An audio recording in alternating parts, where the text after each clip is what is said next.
Hello बच्चों, कैसे हो। 10वीं कक्षा में क्षितिज भाग 2 का पाठ नंबर 4 आत्मकथ है, जयशंकर प्रसाद की कविता। इसका अभ्यास करते हैं। पहला प्रश्न देखिए, कवि आत्मकथा लिखने से क्यों बचना चाहता है। तो कविता में आपने देखा है, कवि आत्मकथा लिखने से इसलिए बचना चाहता है कि कवि का मानना है मेरे जीवन में कोई ऐसा बहुत बड़ा ज्ञान या महात्म्य नहीं है जिसका बखान मैं अपनी आत्मकथा में करूं। इसके अतिरिक्त मेरे जीवन में बहुत सारी पीड़ाएं हैं, दूसरों द्वारा दिए गए धोखे और प्रवंचनाएं हैं, जिनके बारे में मैं किसी से कुछ कहना नहीं चाहता। कवि ये भी कहता है कि मैं अपनी आत्मकथा लिखकर किसको दोष लगाऊं। अपनी भूल, दूसरों के द्वारा दिए गए धोखे या अपने प्रियजनों को ही मेरी असफलता के लिए कारण ठहराऊं, इसलिए मैं आत्मकथा नहीं लिखना चाहता। इसके अतिरिक्त कवि का मानना है कि मेरे जीवन में बीते समय की कुछ मधुर स्मृतियों के सिवाय कुछ भी नहीं है। जो सुख मेरी गोद में आते आते वापस भाग गया, भला उसका मैं अब क्या वर्णन करूं।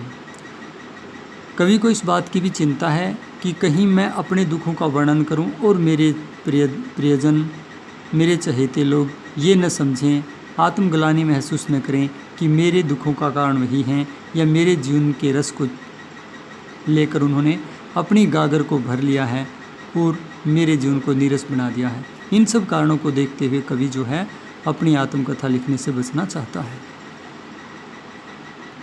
दूसरा प्रश्न देखिए, आत्मकथा सुनाने के संदर्भ में अभी समय भी नहीं, कवि ऐसा क्यों कहता है।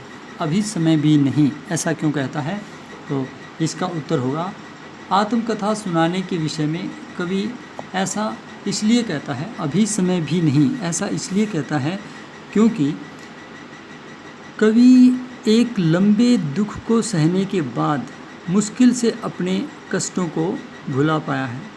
इसके अतिरिक्त कवि जो है मानता है उसके जीवन में कोई भी सुखद क्षण नहीं है वर्तमान में, और दुख ही दुख, अभाव ही अभाव है। कवि ये भी मानता है कि मैंने जीवन में तुम्हें कुछ नहीं दिया, समाज को कुछ नहीं दिया, इसलिए मैं अपनी कथा लिखने की बजाय रचनात्मकता को अपनाना उचित समझता हूँ। यानी हो सके तो अच्छी रचनाएं मुझे लिखनी चाहिए। वैसे भी कवि का ये मानना है कि उसके जीवन में अभी ऐसा कोई महान ज्ञान या उपलब्धि नहीं है जिसका वर्णन करने से दूसरे किसी पाठक को प्रेरणा प्राप्त हो, कोई आध्यात्मिक लाभ हो। और कवि के साथ अनेक प्रकार की प्रवंचनाएं यानी धोखे हुए हैं। कवि नहीं चाहता कि इन धोखों के बारे में अभी से संसार को बताकर लोगों को और प्रियजनों को व्यथित किया जाए और असमंजस की स्थिति में डाला जाए। इसलिए कवि सारी बातें विचारने के बाद ये सोचता है कि अभी मेरी आत्मकथा लिखने का समय नहीं है। बड़ी मुश्किल से भरे हुए दुखों के जख्म को वह दोबारा से हरा नहीं करना चाहता, इसलिए कवि अभी अपनी आत्मकथा नहीं लिखना चाहता। प्रश्न नंबर 3 है, स्मृति को पाथेय बनाने से कवि का क्या आशय है। तो स्मृति माने होता है यादें, स्मृतियाँ। पाथेय होता है सफ़र का सहारा। जब हम किसी सफ़र पर निकलते हैं तो रास्ते में पीने के लिए पानी, खाने के लिए भोजन, कपड़ा, वस्त्र या कोई और सहारा, कोई और चीज़ लेकर के चलते हैं। आजकल पैसे लेकर चलते हैं जिससे रास्ते में सारी चीज़ें उपलब्ध हो जाती हैं। तो जो भी सहारा हम लेकर चलते हैं उसे पाथेय कहते हैं। जीवन रूपी यात्रा को पूरा करने के लिए भी पाथेय की ज़रूरत पड़ती है। जीवन में काम आने वाले सहारे की ज़रूरत पड़ती है। कवि कहता है कि मेरे जीवन में मुझे सहारा मिले ऐसी कोई भी उपलब्धि, धन दौलत, सुख सुविधा, साधन संसाधन मेरे पास नहीं है। केवल बीते समय के कुछ सुखद क्षण ही, कुछ स्मृतियाँ ही हैं जिनको संजोकर मैं जैसे तैसे अपने जीवन को बिता रहा हूँ, और वे मधुर स्मृतियाँ ही मेरे जीवन का पाथेय बनी हुई हैं। कवि अपनी प्रियतमा, अपनी पत्नी से कहता है कि बीते समय में तुम्हारे साथ बिताए गए मधुर क्षण ही मेरे जीवन यात्रा को पूरी करने में सहायक हैं। अर्थात मैं जब भी थकान महसूस करता हूँ निराशा या उदासी महसूस करता हूँ तो उन सुखद संपन्न क्षणों को याद कर लेता हूँ और इसी से मेरा मन हल्का हो जाता है और मेरा कष्ट या सफ़र की थकान दूर हो जाती है। प्रश्न संख्या 4 देखिए, 4 का क भाग, भाव स्पष्ट करें। क भाग देखिए, मिला कहाँ वह सुख जिसका मैं स्वप्न देख कर जाग गया, आलिंगन में आते आते मुस्का कर जो भाग गया। इसका अभिप्राय ये है कि मेरे जीवन में तुम्हारे मिलने का, अपनी प्रियतमा अपनी पत्नी से कहता है, तुमसे मिलने का जो क्षण आया था, जिस स्वप्न को देखकर मैं अचानक जाग गया था, जिसको देखकर मुझे एक हौसला हुआ था, उत्साह उमंग मेरे जीवन में आई थी, वह सुख भी मुझे नहीं मिल पाया, अर्थात तुम्हारा साथ भी मुझे नहीं मिल पाया।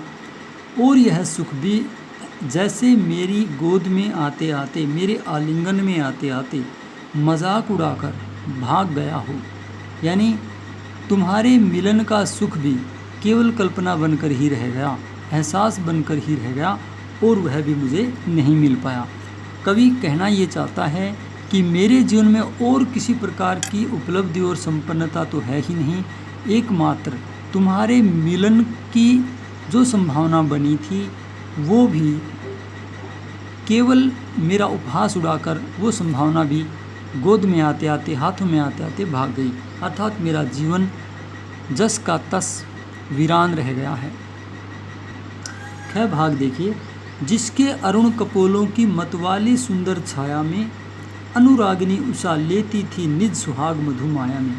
कपोल माने गाल होते हैं, अरुण माने लाल, अनुरागिनी माने प्रेम भरी, उषा प्रातःकाल की जो ऋतु है, समय है, उसको कहते हैं, और सुहाग होता है सौभाग्य या संपन्नता, मधु माया अमृतमयी माया। अब देखो, इसका अभिप्राय ये है कि एक समय था, कवि अपनी प्रियतमा के रूप सौंदर्य की अतिशयोक्ति करता है और कहता है, एक समय था जब तुम मेरे साथ थी और तुम्हारी मुख सौंदर्य इतना निराला और अद्वितीय था कि प्रातःकालीन उषा भी उसकी अरुण यानी लालिमा को अपने सौभाग्य और सौंदर्य को बढ़ाने के लिए चुरा लेती थी, ग्रहण करती थी। अर्थात प्रातःकालीन लालिमा भी मेरी प्रियतमा के सौंदर्य से ही निखरती थी या फबती थी, सुंदर लगती थी। अर्थात इसमें कवि ने अपनी पत्नी के मुख सौंदर्य की अतिशयोक्ति की है। इस पाठ के आधे प्रश्न हो गए हैं और आधे अगले वीडियो में करेंगे। धन्यवाद।